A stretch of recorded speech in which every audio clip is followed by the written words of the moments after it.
Tarlagueños, it's me again, Alvin Bautista of Exploring Tarlac. For today's vlog guys, na-invite tayo ng Lynn's House of Kare-Kare. Or yung mismong place nila dito is tinatawag siyang The Patio. So ano siya, exclusive dining area na kung saan solong-solo nyo yung place kapag nagpabook kayo dito. So nag-serve sila ng lunch and dinner. So wala naman sila minimum kung ilang packs kayo. Pero ito mismong area nila guys, welcome na welcome para sa inyo kung gusto nyo mag-dining dito. So later, papakita ko rin sa inyo kung ano ba yung mga sinaserve ni Lynn's House of Kare-Kare. So meron sila mga party trays and of course, nagke-cater din sila. Kung gusto nyo pala mag-dining dito, yung location niya dito sa may David Avenue, San Sebastian Village, Tarlac City, Tarlac. So malapit na malapit lang dito sa may Sogo or sa SM City, Tarlac. Nasa 5 to 7 minutes away lang naman tong si Lynn's House of Kare-Kare. So eto yung mismong place guys, no? Napaka-fresco dahil napakaraming puno at alaman dito. And I think guys, no, kayang ma-accommodate ng place nila is up to 20 packs. Ayan. So parang nasa ano lang kayo, nasa garden area. And exclusively sa inyo yung buong area kapag nagpabook kayo dito.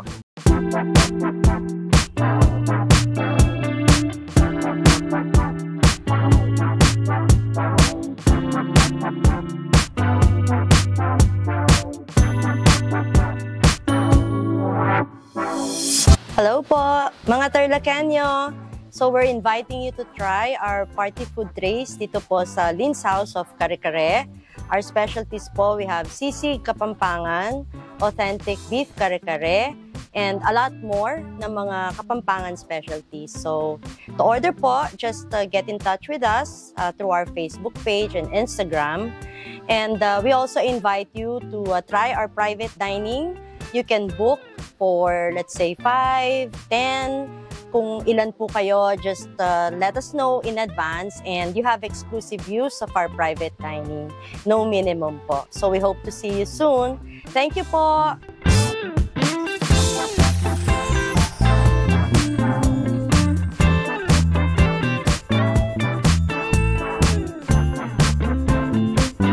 Ayan guys, no, isa sa hinihintay natin ang matikman yung mga isi-serve sa atin ni Lynn's House of Kare-Kare. So kung gusto nyo mag-dining dito sa may The Patio, sabi nga ni ma'am kanina is private dining. So magpabook na kayo and para matikman nyo tong napakasarap na mga foods nila na sinerve sa atin. So meron tayong dito, yung kanilang roasted chicken, yung lengua na asadong Kapampangan, and syempre yung famous sisig Kapampangan. Meron tayong pasit gisado na may crispy liempo. And syempre isa sa mga gusto kong matikman talaga dito, yung kanilang hito na may buro, tapos yung steam okra, steam talong, and of course yung mustasa. And isa sa mga excited kong tikman, of course, yung kanilang beef Kare-Kare. Actually, ito talaga yung nila dito, pinaka-specialty. Mostly naman lahat is best sellers. So need yung matikman lahat to. And kung meron kayong mga special occasions, so pwede naman sila mag-cater sa inyo, or kung gusto nyo lang mag-order yung kanilang mga party food trays. And guys, no, una natin titikman itong kanilang authentic sisig Kapampangan. So isa ito sa bestseller ni Lynn's House Kare-Kare. Pag kumakain ako ng mga authentic Kapampangan sisig, so hinahanap talagang aftertaste. Ito talaga malalasahan yung atay and napakasarap ng sisig nila. Sa mga party food trays nila guys, tulad ng kanilang pasit gisado, ng kanilang mga hito, so nag-serve din sila ng mga small, medium, and large. And kung gusto nyo magtanong ng mga prices, pwede kayo mag-direct PM sa kanilang Facebook page. So next natin titikman, ito kanilang roasted chicken. Grabe, kaninang sinerve pa lang itong mga to guys. Alam ko malasa yung pagkain kasi alam naman, di ba, kapag ka-serve ng food, tignan mo kung anong itsura. Kaya napakaganda ng pagka-plating. And itong sarsa pa lang ng kanilang roasted chicken, napakasarap. Wow! So next, titikman natin itong kanilang lengua, asadong Kapampangan. Pag nag-dine kayo dito, very homey nung dating kasi parang nasa bahay lang kayo, nasa garden. Napakatahimik ng place ng The Patio by Lynn's House Kare-Kare. So exclusively guys, sa inyo itong buong place. Basta magpabook lang kayo sa kanilang Facebook page.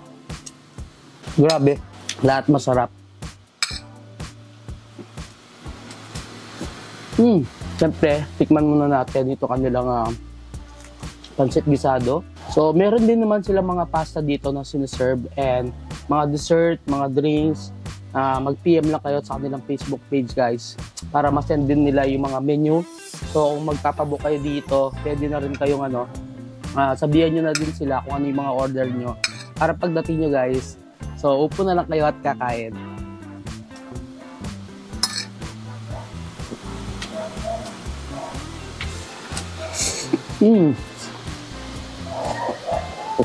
Tapos meron siyang crispy liempo. So ayan guys, kumuha na tayo ng ating buro at nilagyan natin ng hito. And kung gusto yung sabayan ng kanilang mga steam okra at talong, tapos mustasa, pwede. So ito yung tinatawag nilang kapampangas ng gipsal. So ilalagay mo yung hito or yung isda sa mismong mustasa, tapos lalagay mo yung buro. Grabe, sarap.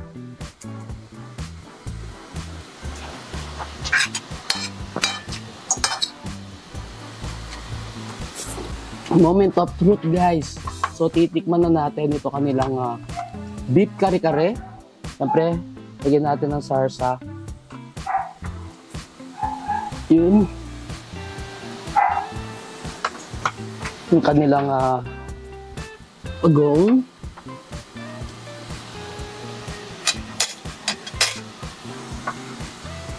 And ang ganda nung kanilang kare-kare, guys. So, naka-separate yung kanilang pechay, ito kanilang string beans, tapos yung talong.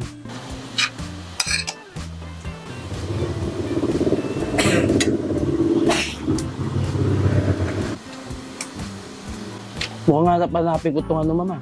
Ano? Itong kare-kare. Sarap. Grabe guys, napakasarap ng kare-kare nila dito. Siyempre sa pangalan pa lang, Lin's House of Kare-Kare. For sure, magugustuhan nyo to. And napakasarap mismo nung kanyang sarsa.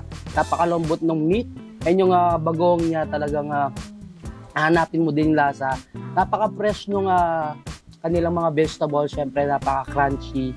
And talagang, yun, yung aftertaste, talagang babalik-balikan mo tong si Dapacho. Or pwede kayong mag-order ng kanilang mga party food trays. Kung may mga special occasions kayo, pwede kayong pa-cater.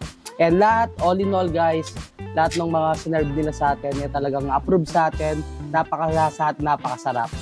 Ayan guys, natikman na natin lahat ng mga sinerve sa atin ni Lin's House of Kare-Kare or dito mismo sa Dapacho. Ayan, so kung gusto nyo mag-dine-in dito, private dining siya, so mag-book lang kayo sa kanilang Facebook page, Lin's House of Kare-Kare. And of course, kung gusto nyo mag-order ng mga party trays nila, so mag-book na kayo one day before. So lahat ng mga sinaserve nila dito is fresh from the kitchen. And of course, syempre i-ready pa nila yon. So kailangan nyo talagang magpa-advance na bookings para dun sa mga orders nyo. And sure na sure ako guys, highly recommended itong si Lin's House of Kare-Kare. And of course, kung naghanap kayo ng exclusive dining, pwede to. Sabi ko nga kanina, wala naman siyang minimum. Sobrang very homey, nakaka-relax, maraming mga punot alaman dito.